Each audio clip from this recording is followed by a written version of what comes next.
This audio production was made in collaboration with Audible Anarchist. Revolutionary Government by Peter Kropotkin. This pamphlet was made up from the articles in La Revolte, written about 1880, when Kropotkin was hitting hard at the two chief means advocated by socialists for achieving a revolutionary change, the ballot and dictatorship by force. Parliamentary forms of government advocated by the socialist political movement are as futile in achieving revolutionary aims, according to his view, as a dictatorship based on armed force now championed by the communists. This brief exposition endeavors to show by historical examples the impossibility of creating any government that will act in the interests of revolutionary principles, that is, to transfer power and property to the masses. Only the collective work of the masses of the people in their own free associations, he says, can achieve and maintain a real revolution. Parliament. That the governments existing at present ought to be abolished so that liberty, equality, and fraternity should no longer be empty words but become living realities, and that all forms of government as yet tried have only been so many forms of oppression and ought to be replaced by a new form of grouping, will be agreed by all who have a brain and temperament ever so little revolutionary. One does not need to be much of an innovator to arrive at this conclusion. The vices of the governments of today and the impossibility of reforming them are too evident to be hidden from the eyes of any reasonable observer. And as for overturning governments, it is well known that at certain epochs that can be done without much difficulty. There are times when governments crumble to pieces almost of themselves, like houses of cards, before the breath of people in revolt. To overturn a government is for a revolutionary middle-class man everything. For us, it is only the beginning of the social revolution. The machine of the state, once out of gear, the hierarchy of functionaries disorganized and not knowing in what direction to take a step, the soldiers having lost confidence in their officers. In a word, the whole army of defenders of capital once routed, then it is that the grand work of destruction of all the institutions which serve to perpetuate economic and political slavery will become ours. The possibility of acting freely being attained, what will revolutionists do next? To this question, the anarchists alone give the proper answer: no government. All the others say a revolutionary government, and they differ only as to the form to be given to that government. Some decide for a government elected by universal suffrage in the state or in the commune. Others decide on a revolutionary dictatorship. A revolutionary government. These are two words which sound very strange in the ears of those who really understand what the social revolution means and what a government means. The words contradict each other, destroy each other. We have seen, of course, many despotic governments. It is the essence of all government to take the side of the reaction against revolution and to have a tendency towards despotism. But such a thing as a revolutionary government has never been seen, and the reason is that the revolution, meaning the demolition by violence of the established forms of property, the destruction of castes, the rapid transformation of received ideas about morality, is precisely the opposite, the very negation of government, this being the synonym of established order, of conservatism, of the maintenance of existing institutions, the negation of free initiative and individual action. And yet we continually hear this white blackbird spoken of as if a revolutionary government were the simplest thing in the world, as common and as well known to all as royalty, the empire, and the papacy. That the so-called revolutionists of the middle class should preach this idea is nothing strange. We know well what they understand by revolution. They understand by it a bolstering up of their republic, the taking of possession by the so-called republicans of the lucrative employments reserved today for the royalists. It means at most the divorce of church and state, replaced by the concubinage of the two, the sequestration of the goods of the clergy for benefit of the state, and above all, for that of the future administrators of these goods. Perhaps it may mean the referendum or some other political machinery, but that revolutionary socialists should make themselves the apostles of such an idea can only be explained by supposing one of two things. Either they were imbued with prejudices which they have imbibed without knowing it from literature, and above all from history written to suit middle-class ideas, or else they do not really desire this revolution which they have always on their lips, They would be content with a simple plastering up of present institutions, provided that they would secure power for themselves, leaving to the future to decide what they should do to satisfy the beast called the people. They only go against the governors of the present time in order to take their places. With these people we care not to argue. We will therefore only speak to those who honestly deceive themselves. Let us begin with the first of the forms of revolutionary government which is advocated, the elected government. The power of the royalty, we will suppose, has just been overturned. The army of the defenders of capital is routed. Everywhere there is fermentation, discussion of public affairs, everywhere a desire to march onward. New ideas arise. The necessity of important changes is perceived. It is necessary to act. It is necessary to begin without pity the work of demolition in order to prepare the ground for the new life. But what do they propose to us to do? To convoke the people to elections, to elect at once a government and confide to it the work which we all of us and each of us should undertake of our own initiative. This is what Paris did after the 18th of March, 1871.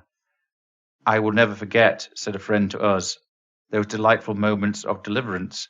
I came down from my upper chamber in the Latin Quarter to join that immense open-air club, which filled the boulevards from one end of Paris to the other. Everyone talked about public affairs. All mere personal preoccupations were forgotten. No more was thought of buying or selling. All felt ready, body and soul, to advance towards the future. Men of the middle class, even, carried away by the general enthusiasm, saw with a joy a new world opened up. If it is necessary to make a social revolution, they said, make it then. Put all things in common. We are ready for it. All the elements of the revolution were there. It was only necessary to set them to work. When I returned to my lodgings at night, I said to myself, how fine is humanity after all? But no one knew it. It has always been calumniated. Then came the elections. The members of the Commune were named, and then little by little the ardor of devotion and desire for action were extinguished. Everyone returned to his usual task, saying to himself, now we have an honest government, let it act for us. What followed everyone knows. Instead of acting for themselves, instead of marching forward, instead of advancing in the direction of a new order of things, the people, confiding in their governors, entrusted to them the charge of taking the initiative. This was the first consequence of the inevitable result of elections. Let us see now what these governors did who were invested with the confidence of all. Never were elections more free than those of March 1871. The opponents of the Commune admitted themselves. Never was the great mass of electors more influenced with the desire to place in power the best men, men of the future, true revolutionists. And so they did. All well-known revolutionists were elected by immense majorities, Jacobins, Blanquists, Internationalists. All three revolutionary divisions were represented in the Council of the Commune. No election could give a better government. But what was the result of it?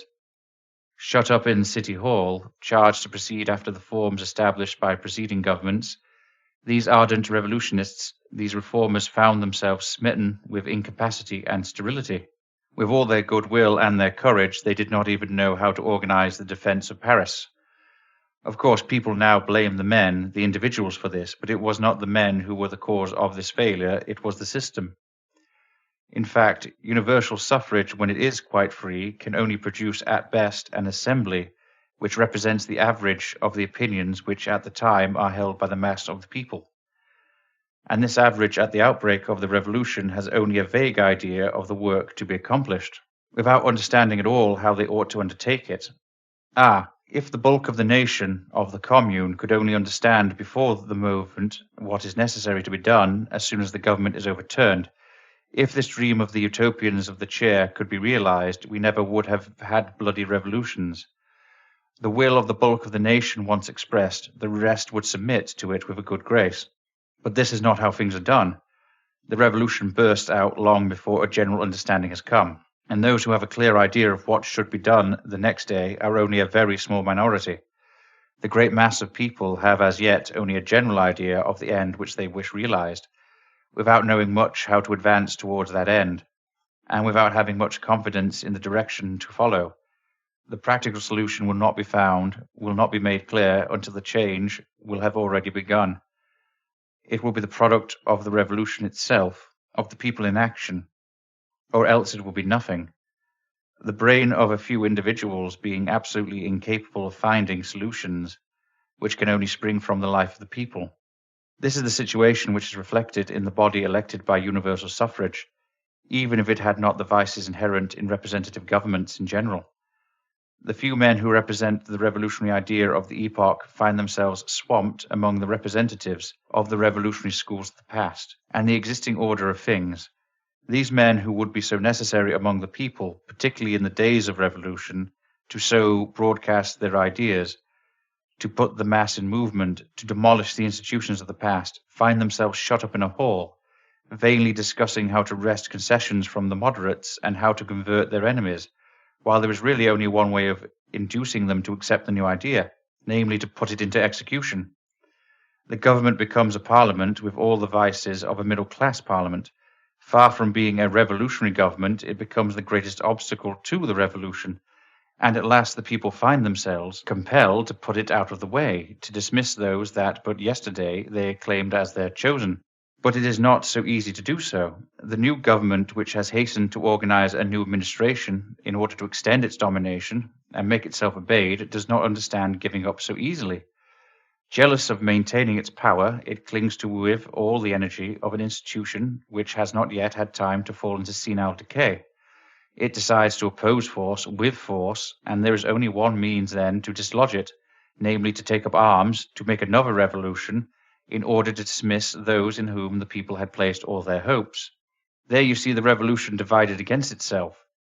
After losing precious time and delays, it now loses its strength in internecine divisions between the friends of the new government and those who see the necessity of dissolving it. And all this happens because it has not been understood that a new life requires new forms. That it is not by clinging to ancient forms that a revolution can be carried out.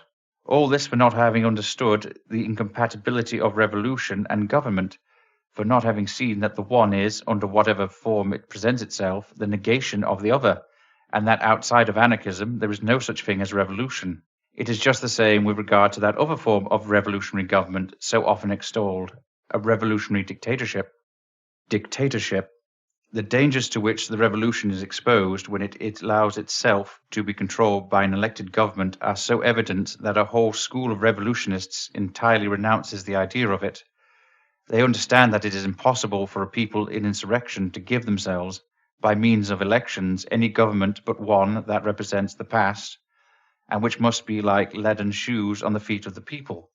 Above all, when it is necessary to accomplish that immense regeneration, economic, political, and moral, which we understand by the social revolution, they renounce then the idea of legal government, at least during that period which is a revolt against legality, and they advocate a revolutionary dictatorship.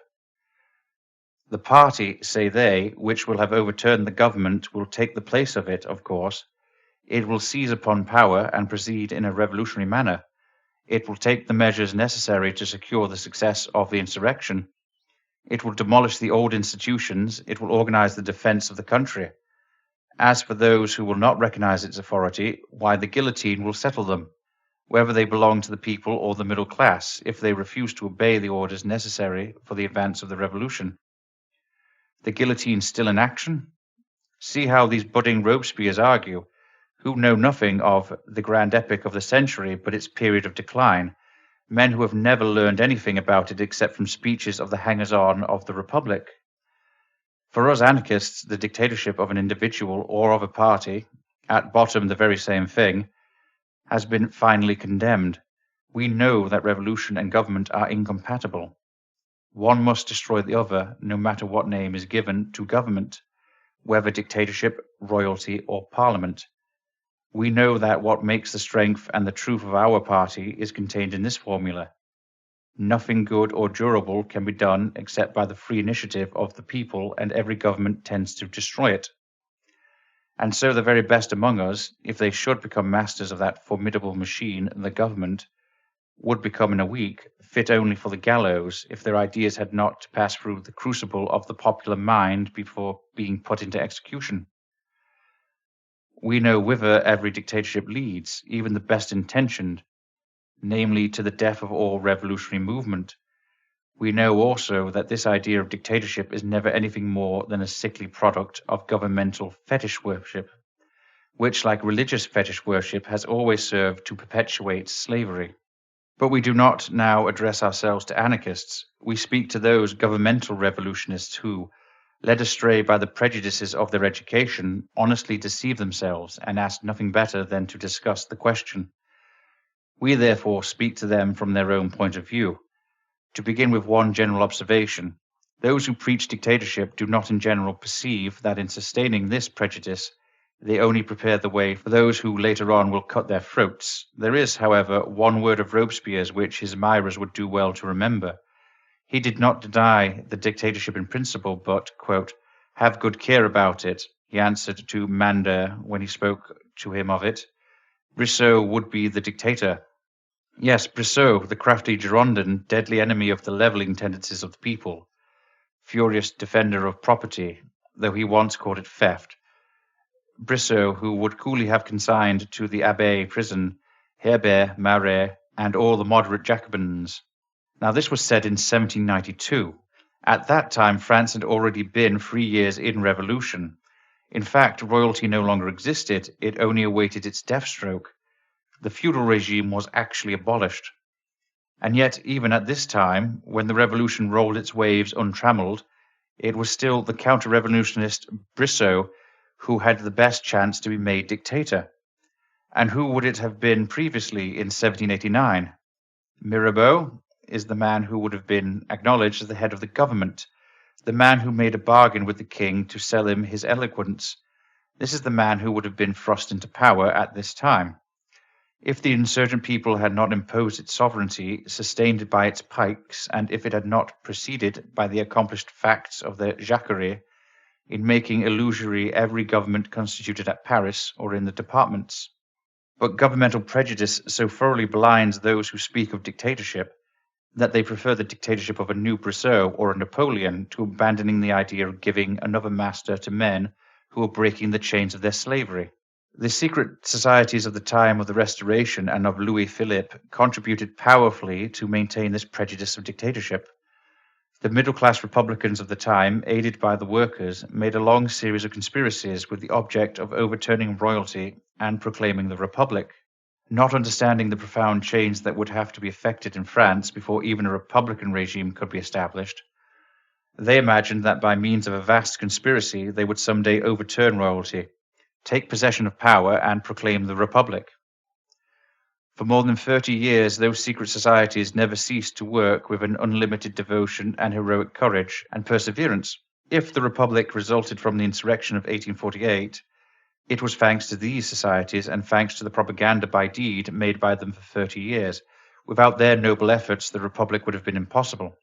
The end they had in view was to get possession of power themselves and to install a republican dictatorship, but of course they never succeeded. As ever, from the very nature of things, a conspiracy could not overturn royalty. The conspirators had indeed prepared the way for its fall. They had spread widely the republican idea. Their martyrs had made it the ideal of the people. But the final effort which definitively overturned the king of the bourgeoisie was much greater and stronger than any that could come from a secret society. It came from the mass of the people. The result is known. The party which had prepared the way for the fall of royalty found itself thrust aside from the steps of the government house.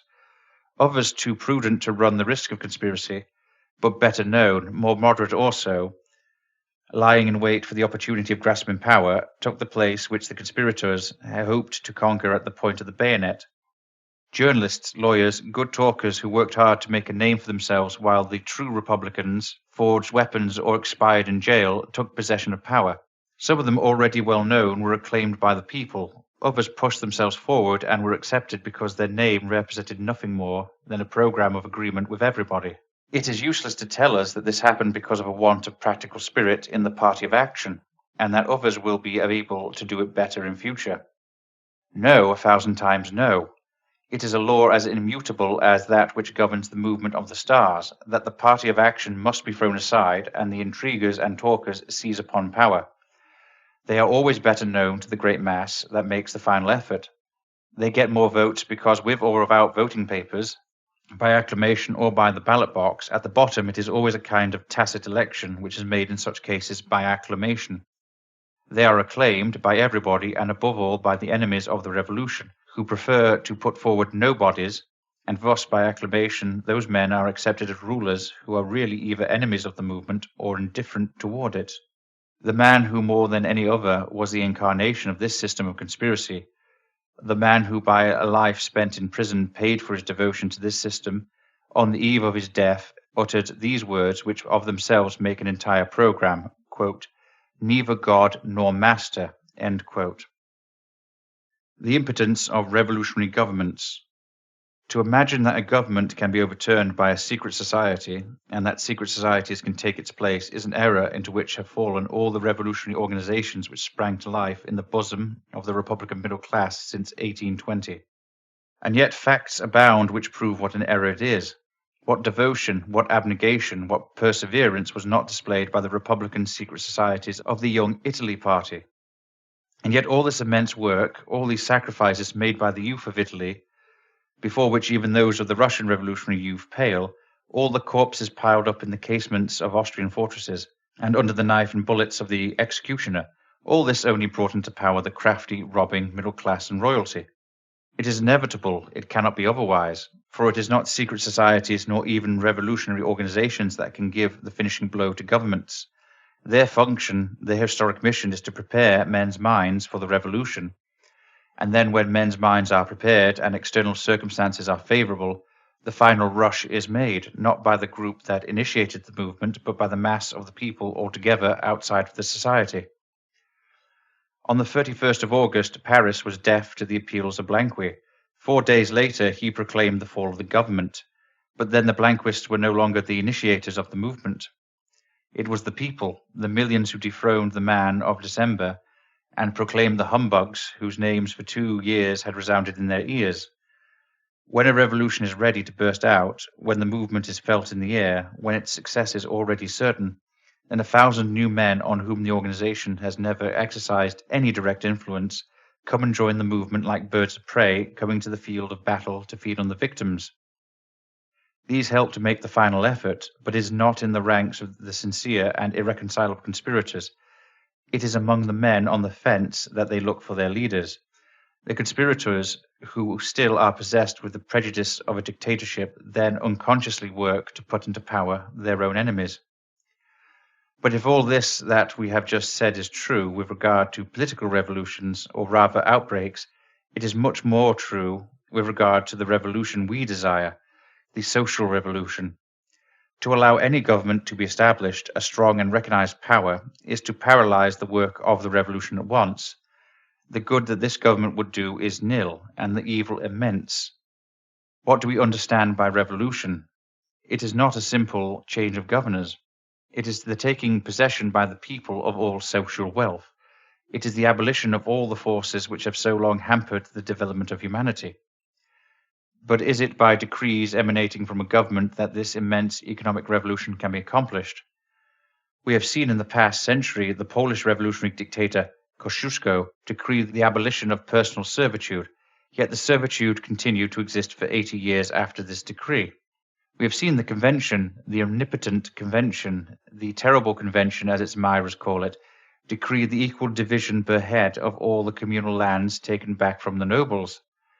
Like so many others, this decree remained a dead letter, because in order to carry it out, it was necessary that the proletarians of the rural districts should make an entirely new revolution, and revolutions are not made by the force of decrees.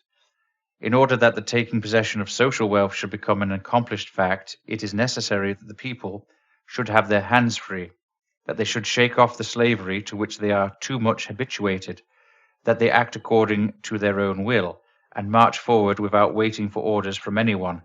And it is this very thing which a dictatorship would prevent, however well-intentioned it might be, while it would be incapable of advancing in the slightest degree the march of the revolution.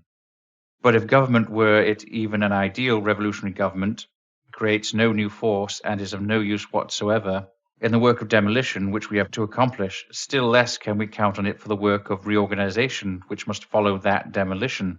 The economic change which will result from the social revolution will be so immense and so profound it must so change all the relations based today on property and exchange, that it is impossible for one or any individual to elaborate the different social forms which must spring up in the society of the future.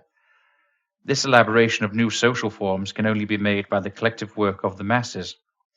To satisfy the immense variety of conditions and needs which will spring up as soon as private property shall be abolished, it is necessary to have the collective suppleness of mind of the whole people. Any authority external to it will only be an obstacle, and besides that, a source of discord and hatred. But it is full time to give up this illusion, so often proved false and so often dearly paid for, of a revolutionary government. It is time to admit, once and for all, this political axiom that a government cannot be revolutionary. People talk of the convention, but let us not forget that the few measures taken by the convention, little revolutionary though they were only the sanction of action accomplished by the people, who at the time trampled underfoot all governments.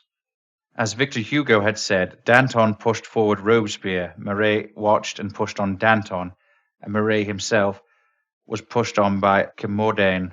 This personification of the clubs of wild enthusiasts and rebels, like all the governments that preceded it and followed it, the convention was only a drag on the action of the people. The facts which history teaches are so conclusive in this respect, the impossibility of a revolutionary government and the injurious effect of that which is called by the name are so evident, that it would seem difficult to explain the determination with which a certain school calling itself socialist maintains the idea of a government. But the explanation is very simple. It is that socialists, though they say they are the followers of this school, have an entirely different conception from ours of the revolution, which we have to accomplish. For them, as for all the middle-class radicals, the social revolution is rather an affair of the future about which we have not to think about much at present. What they dream of in their innermost thoughts, though they don't dare to confess it, is something entirely different. It is the installation of a government like that of Switzerland or the United States, making some attempts at expropriation in favor of the state of what they call public services. It is something after the ideal of Bismarck. It is a compromise made in advance between the socialistic aspirations of the masses and the desires of the middle class. They would indeed wish the expropriation to be complete, but they have not the courage to attempt it, so they put it off to the next century. And before the battle, they enter into negotiations with the enemy. This has been a production of Audible Anarchist. You can find more Audible Anarchist on YouTube.